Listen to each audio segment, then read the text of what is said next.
Kehadiran Bjorka ini yang kita tahu bahwa banyak menyerang figur-figur elit nasional, pejabat, bahkan kominfonya sendiri yang diretas data pribadinya. Ketika Bjorka hadir untuk menyerang mereka dan melucuti, tanda kutip, menelanjangi identitas pribadi mereka, itu bisa menjadi lawan bagi negara. Dunia maya ini sangat kejam dalam hal perbedaan. Ketika kita berbeda pendapat, kita sangat mudah untuk dibully, bahkan difitnah dan seterusnya. Sehingga ketika misalnya ada pendapat yang cenderung bernada kritis terhadap pemerintah, kita merasa takut untuk mengungkapkan. Nah, sama juga Bjorka hadir untuk menabrak semua itu, membongkar keheningan semua itu, Grufti, ya. Ya, jadi dalam konteks itu ya Bjorka lebih hadir sebagai representasi pahlawan. Assalamualaikum warahmatullahi wabarakatuh. Salam sejahtera bagi kita semua, teman-teman dimanapun Anda berada. Pada kesempatan ini, Humas Yayan Parepare telah membuat satu program baru, program bincang-bincang yang kita namakan sebagai Tabir Hukum. Nah, pada kesempatan ini di hadapan kita telah hadir salah satu narasumber kita. Beliau adalah Bapak Nahrul. Beliau adalah salah satu juga ketua program studi jurnalistik Islam di Fakultas Usuluddin dan Dakwah Yayan Parepare. Nah, ada yang menarik pada kesempatan hari ini dalam bincang-bincang kita, karena yang namanya isu hukum, biasanya kita membincangkan isu-isu hukum ini menggunakan kacamata ilmu hukum. Nah, menariknya pada hari ini, pada kesempatan kali ini, kita melihat fenomena hukum, membincangkan isu-isu hukum menggunakan kacamata ilmu komunikasi sesuai dengan keahlian pada Bapak Nahrul ini, ya. Nah, untuk hari ini, untuk pada kesempatan hari ini, isu yang akan kita bincangkan mengenai Bjorka, ya. Bjorka ini seorang hacker yang bulan lalu pada saat bulan-bulan September itu sedang banyak diperbincangkan di dunia maya maupun dunia nyata, ya. Dia menggemparkan karena isu yang pertama itu selain dia menjual data, kemudian dia juga mengancam membocorkan data dari beberapa pejabat-pejabat tinggi negara yang kita cintai nih, negara Republik Indonesia. Nah, yang ingin kita bincangkan, apakah Bjorka ini pahlawan atau lawan, ya? Dalam konteks apakah Bjorka ini murni adalah cybercrime atau merupakan bentuk demonstrasi untuk menentang kebijakan pemerintahan. Nah, kita akan melihat dari perspektif ilmu komunikasi, karena sebelumnya memang Bjorka membocorkan data, bisa dibilang dia dituduh menjual data ke pihak-pihak yang lain. Kemudian setelah itu Menkominfo mengeluarkan statement bahwa seluruh rakyat Indonesia harus menjaga datanya sendiri. Nah, kemudian dibalas lagi oleh Bjorka. Bjorka mengatakan bahwa justru dia membocorkan data Menkominfo ini untuk isyarat bahwa kamu juga harus punya kebijakan mampu menjaga data rakyatmu. Ya, kira-kira seperti itu maksudnya. Nah, dalam perspektif ilmu komunikasi, kalau kita melihat dia saat mulai dari awal itu dia menjual data, kemudian dia mengancam membocorkan data beberapa pejabat, apakah itu demonstrasi atau juga termasuk dalam cybercrime. Bagaimana ilmu komunikasi melihat fenomena begini? Ya, baik, terima kasih Bapak Aslan Tamrin, MHI. Jadi bismillah, assalamualaikum warahmatullahi wabarakatuh. Salam sehat untuk pemirsa yang ada di rumah dimanapun Anda berada. Jadi kita mendiskusikan hari ini terkait fenomena Bjorka. Tindakan Bjorka. Jadi pertama kita harus melihat bahwa tindakan Bjorka ini adalah tindakan komunikasi. Dan dia melakukan aktivitasnya banyak bersentuhan dengan informasi dan komunikasi, sehingga saya kira cukup relevan jika kita melihat fenomena ini dari perspektif ilmu komunikasi ya. Tadi muncul pertanyaan, apakah aktivitas hacking yang dilakukan oleh Bjorka ini masuk dalam kategori pahlawan sebagai pahlawan atau lawan? Betul. Sebenarnya ini bukan semacam final question bagi saya, bukan pertanyaan akhir. Karena kan ada pertanyaan lanjutan, saudara. Kalau dia pahlawan, pahlawan bagi siapa dan karena apa? Dan kalau dia kawan, kawan bagi siapa dan karena apa? Karena apa, betul. Misal kalau dia pahlawan, apakah dia state hero atau public hero? Apakah dia pahlawannya negara atau pahlawannya publik? Karena bisa jadi berbeda. Bisa juga dia apakah menjadi lawan publik atau lawan negara, state enemy begitu. Iya, jadi perlu memang kita melihat dari dua perspektif itu, karena kalau kita menganalisis diskusi kalangan netizen di Twitter, kan operasinya banyak di Twitter. Kemudian diberitakan oleh media massa. Kalau kita melihat respon dari netizen itu memang pro kontra. Ada yang mendukung, ada yang melawan. Ada yang mencaci, ada yang yang memuji. Iya, pada titik tertentu bahkan ada yang mengidolakan. Iya. Nah, saya masuk melalui perspektif komunikasi politik, saudara ya. Bahwa misalnya kalau kita klasifikasi tadi, dia bisa jadi menjadi pahlawan dikarenakan beberapa hal. Misalnya, dia menjadi pahlawan bagi kalangan oposisi yang ingin mendongkel nama daripada atau aktivitas daripada Bjorka ini untuk menyudutkan pemerintah. Betul. Ya, jadi bisa jadi dia menjadi pahlawan oposisi baru. Bisa juga dia menjadi pahlawan bagi publik yang selama ini sudah lama resah dengan peristiwa kebocoran data. Kita kan tahu bahwa melalui pemberitaan media beberapa rentetan kasus kebocoran data pribadi itu sudah terjadi sebelum kemunculan Bjorka. Ada kasus data IndiHome. Ada juga dari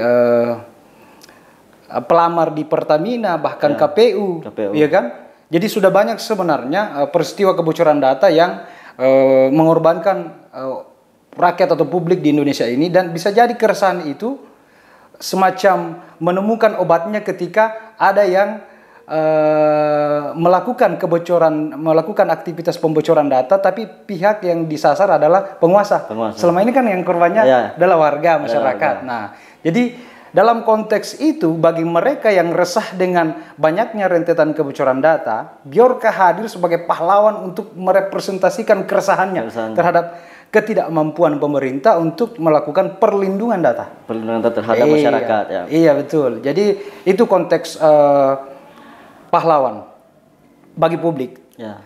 Ada satu perspektif juga yang ingin saya sampaikan terkait dengan pahlawan ini. Bisa jadi dia menjadi pahlawan tanda kutip juga bagi negara, tidak bagi publik tadi, bagi oposan. Dalam konteks bahwa ketika misalnya dalam panggung belakang, backstage dari proses politik itu, ada namanya politik anggaran, Bjorka ini hadir untuk mencapai legitimasi penambahan anggaran khususnya di kementerian lembaga yang bertanggung jawab terhadap serangan cyber seperti Badan Sandi Negara ya. Jadi kemunculan Bjorka ini apakah itu by design, tapi yang jelas pada analisa tertentu, spekulasi tertentu, dia bisa menjadi dihubungkan dengan legitimasi penambahan anggaran di Badan Cyber. Jadi pahlawan juga bagi kalangan pejabat ya. Dari anggaran yang minim menjadi semacam ada situasi kemendesakan untuk menambahkan anggaran untuk lebih meningkatkan proteksi digital atau proteksi informasi dari berbagai serangan hacker ya. Nah, jadi dalam konteks itu ya bisa jadi mereka pahlawan bagi rakyat, pahlawan juga bagi negara. Dengan konteks masing-masing. Nah, tentu ketika misalnya kita balik situasi dalam konteks posisinya sebagai lawan, Bjorka bisa jadi menjadi sosok yang antagonis atau lawan bagi publik ketika misalnya Bjorka ini menjadi sesuatu yang bisa mengalihkan isu-isu besar yang telah menjadi perhatian publik pada saat yang sama. Ya. Kita tahu di kemunculan Bjorka ini bertepatan atau berada pada banyak kasus yang disorotkan. Iya, bersamaan dengan boomingnya kasus Verdi Sambo. Verdi Sambo, BBM naik demonstrasi di berbagai penjuru Republik Indonesia kan. Jadi ketika misalnya kehadiran Bjorka ini mengganggu atau mengaburkan sorotan publik terhadap kasus-kasus besar ini dan membuat publik semacam teralihkan perhatiannya untuk mengawal. Kita tahu kan dalam kronologi perjalanan kasus Verdi Sambo kan andil publik cukup besar. Andil publik untuk menekan pihak-pihak otoritas untuk membuka kasus terang-terangnya itu kan sangat besar. Lalu opini pengamat dan sebagainya. Jadi ketika dikaburkan dengan fenomena Bjorka yang viral, bisa jadi itu sebenarnya sesuatu yang bisa menjadi lawan bagi gerakan oposisi dalam mengawal, mengontrol jalannya pemerintahan. Jadi bisa juga lawan pada titik itu. Nah, di sisi pemerintah, tentu kehadiran Bjorka ini yang kita tahu bahwa banyak menyerang figur-figur elit nasional, pejabat, bahkan kominfonya sendiri yang diretas data pribadinya.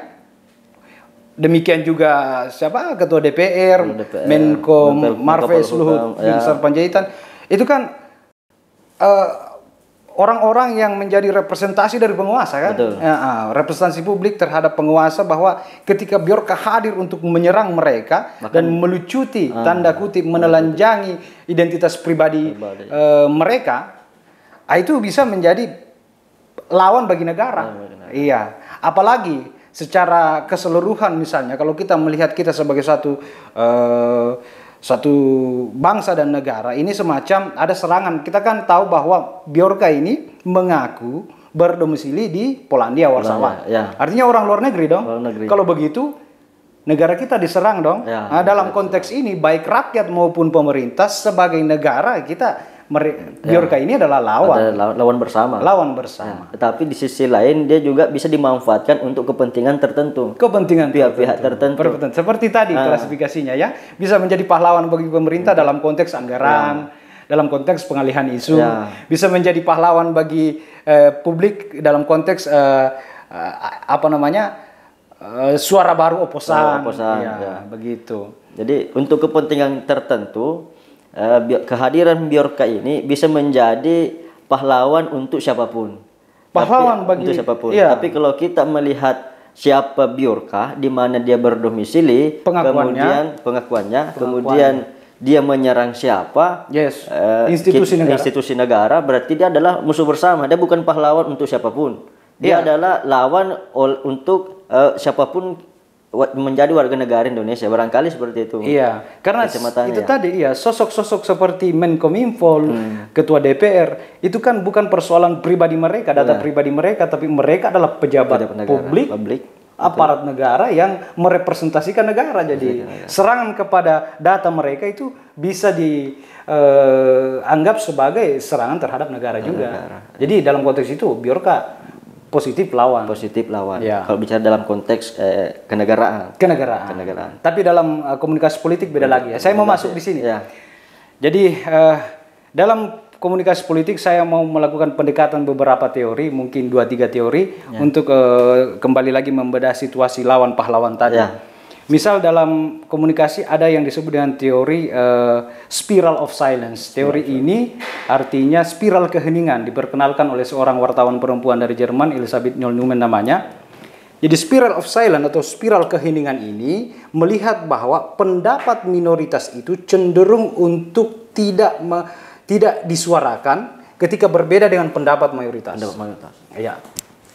Artinya orang-orang yang memiliki pendapat dan merasa bahwa pendapatnya adalah pendapat minoritas cenderung untuk berperilaku hening atau diam, tidak mengeluarkan pendapatnya. Karena dianggap bahwa pendapat mayoritas bertentangan dengan apa yang dia yakini. Nah, kehadiran Bjorka ini bisa dapat dianggap sebagai suatu daya kejut yang memecah keheningan suara kritis publik terhadap pemerintah. Seperti yang saya ceritakan di awal tadi, bahwa sebelumnya kan sudah ada rentetan kasus kebocoran, tapi tidak ada daya kejut yang cukup bisa menarik perhatian pemerintah, ya kan, secara masif ya, dan publik juga. Nah, dari perspektif itu ya, apa namanya, Bjorka tadi hadir sebagai daya kejut untuk memecah keheningan oposisi ini, ya kan. Sama dengan teori lain, ada yang disebut dengan groupthink, bahwa seorang akan menghindari untuk menyatakan pendapatnya jika berbeda dengan orang-orang di sekelilingnya. Kita tahu bahwa dunia maya ini sangat kejam dalam hal perbedaan. Ketika kita berbeda pendapat, kita sangat mudah untuk dibully, bahkan difitnah dan seterusnya. Sehingga ketika misalnya ada pendapat yang cenderung bernada kritis terhadap pemerintah, kita merasa takut untuk mengungkapkan. Nah, sama juga Bjorka hadir untuk menabrak semua itu, membongkar keheningan semua itu, groupthink ya. Ya, jadi dalam konteks itu ya Bjorka lebih hadir sebagai representasi pahlawan ya. Ada lagi pendekatan lain, misalnya dalam komunikasi juga ada yang disebut dengan teori social judgment theory. Nah, social judgment theory ini atau penilaian penghakiman masyarakat, teori penghakiman masyarakat ini melihat bahwa dalam sebuah hal atau isu, fenomena dan kejadian, seseorang ada yang disebut dengan posisi anchornya atau sikap awalnya. Bjorka, ada fenomena Bjorka, apa sikap awal saya? Ya kan? Ketika saya selama ini cenderung beroposisi, tentu kemungkinan besar saya mendukung dia. Betul. Ya, ketika saya misalnya orang yang pro dengan pemerintahan, tentu saya akan melawan dia. Ini anchor. Tapi ada dimensi lain dalam teori social judgment theory ini, selain anchor tadi atau predisposisi, posisi awal kita, ada yang disebut dengan alternatif. Pilihan apa saja sih yang tersedia bagi saya untuk menyikapi fenomena Bjorka ini? Apakah saya harus mendukung atau harus melawan atau bisa netral? Jangan-jangan netral sudah cukup. Anggap saja itu sebagai fenomena dunia maya ya. Nah, yang bisa menggeser posisi netral ke pro dan posisi netral ke lawan, ada dimensi ketiga dalam teori social judgment yang disebut dengan ego involvement. Keterlibatan egoisme. Adakah insentif pribadi atau citra publik yang saya perjuangkan dalam rangka mendukung atau menolak dia? Contoh, kita buka-bukaan. Kita misalnya ASN. ASN. Bisa jadi sikap pribadi kita sebenarnya cenderung sepakat. Tapi karena ada ego involvement kita untuk merepresentasikan status kita sebagai pegawai negeri misalnya atau aparatur sipil negara, citra publik kita ingin dijaga, ya kita tetap memperlihatkan sikap melawan Bjorka, meskipun secara pribadi sebenarnya mendukung. Iya, sama dengan ketika ego involvementnya, insentif pribadinya lebih kuat. Misalnya, saya sudah jadi banyak korban dengan peretasan data ini. Misalnya kasus spamming yang banyak SMS masuk itu promo-promo di HP kita itu. Ya karena ada semacam pengalaman pribadi yang menjadi motivasinya kan. Bisa jadi dia dan bukan misalnya tidak terikat dengan status ASN misalnya, ditaruhlah orang swasta misalnya. Kemungkinan besar posisi netral yang awalnya dia misalnya kalau dia di netral akan mendukung Bjorka. Karena ada ego involvement, yaitu interest pribadinya. Itu social judgment theory. Jadi dia merasa terganggu, selalu ada SMS masuk. SMS masuk, apa namanya, promo pinjol. Ya, yang seperti itu. Ada juga ini perspektif yang cukup menarik dalam teori komunikasi. Ada yang disebut dengan naratif paradigm. Paradigma naratif yang menganggap manusia sebagai homo narrans, manusia bercerita. Ya, dia ada Guillaume dalam teori ini yang mengatakan bahwa good story better than good argument. Cerita yang baik, cerita yang indah lebih baik, lebih bisa meyakinkan dibandingkan good argument, argumentasi yang lebih baik. Nah, teori naratif paradigm ini mengilustrasikan bahwa realitas manusia itu diibaratkan sebagai sebuah narasi drama. Cerita drama, ibarat sebuah film. Dalam film kan selalu ada konflik antara antagonis dan protagonis. Iya. Nah, bisa dikatakan fakta versus fiktif gitu. Bisa juga fakta versus fiktif. Ya, bahwa sesuatu yang benar versus sesuatu yang salah. Iya.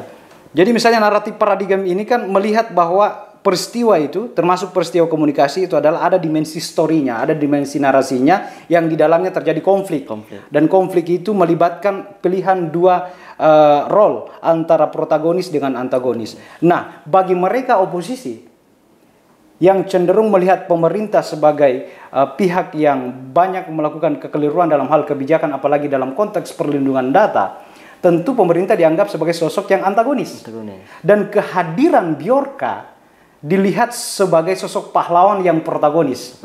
Apalagi kalau kita, ini saya mau tekankan, Ya. apalagi kalau kita mau periksa secara detail misalnya situasi Bjorka ini kan dia akun yang anonimus, tidak dikenali Dan identitas sebenarnya. Tidak dikenal sih. Ya, ibarat dalam film-film bioskop itu, dia sebenarnya anonimitas daripada si Bjorka ini seperti memakai mask, helm. Ya. Jadi kalau kita lihat film-film movie hero kan mereka pakai helm Spider-Man, tidak kelihatan siapa tapi melakukan kebaikan di sana sini.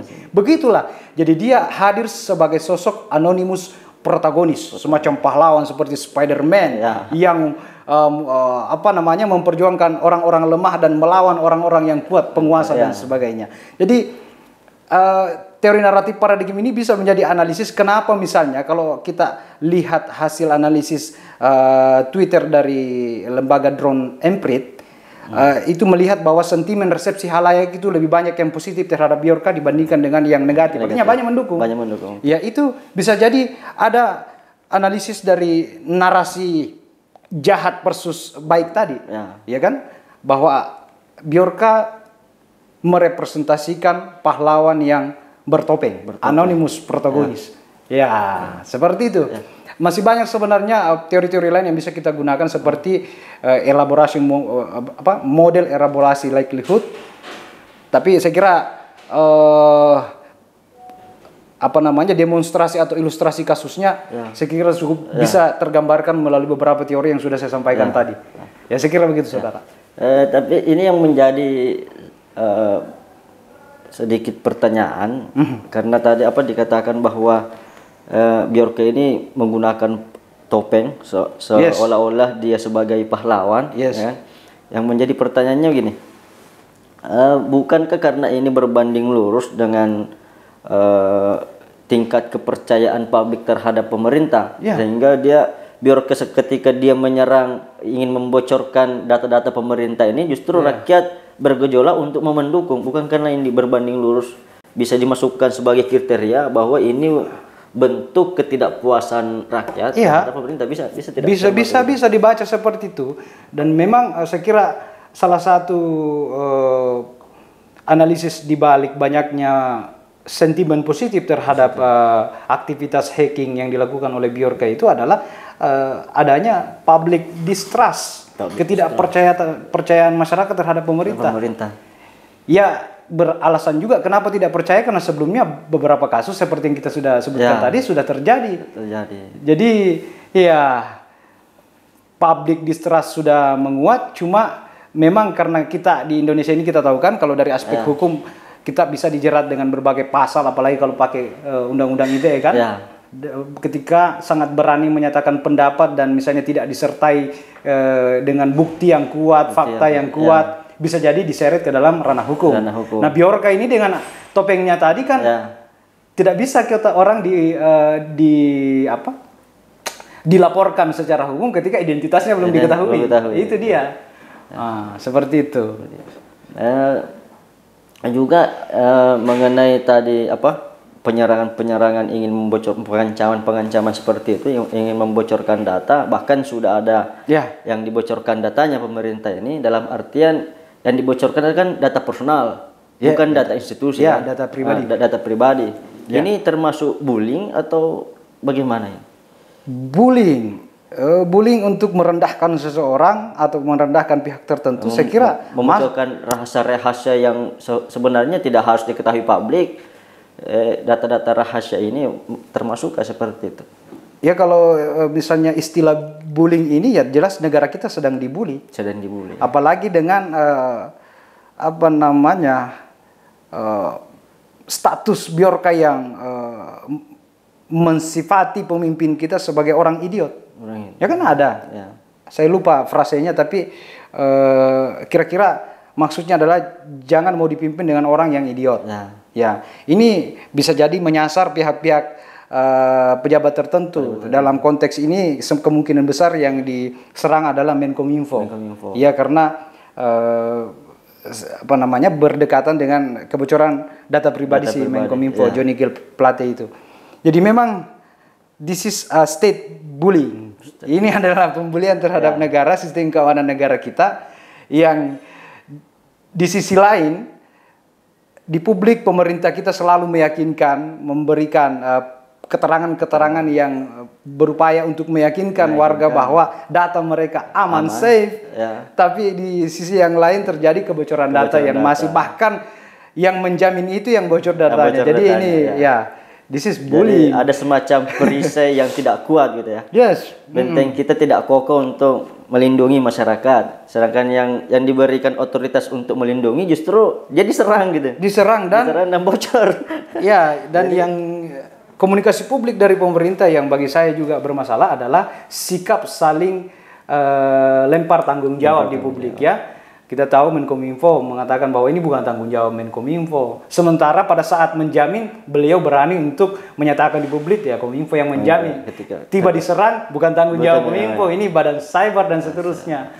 Jadi ya komunikasi publik dari pemerintah juga mungkin ada yang kurang baik ya atau keliru, sehingga memperkeruh suasana. Hingga kita masyarakat yang menyaksikan juga semakin bingung ya. Dan yang pasti kita korban. Ya, kita korban. Sudah korban, bingung pula. Ya. Jadi begitu. Nah, untuk teman-teman semua, jadi bincang-bincang kita mengenai Bjorka pahlawan atau lawan. Jadi seperti tadi yang dikatakan oleh saudara Nahrul, Bjorka bisa menjadi pahlawan sekaligus bisa menjadi lawan. Yes. Tergantung di mana Bjorka ini atau kepentingan apa yang Bjorka ini dimanfaatkan oleh siapa dan untuk apa. Yes. Ya. Kemudian terkait dengan apakah dia menyerang secara personal, walaupun dia yang diserang ini adalah pejabat publik, pejabat negara, itu murni bullying ya.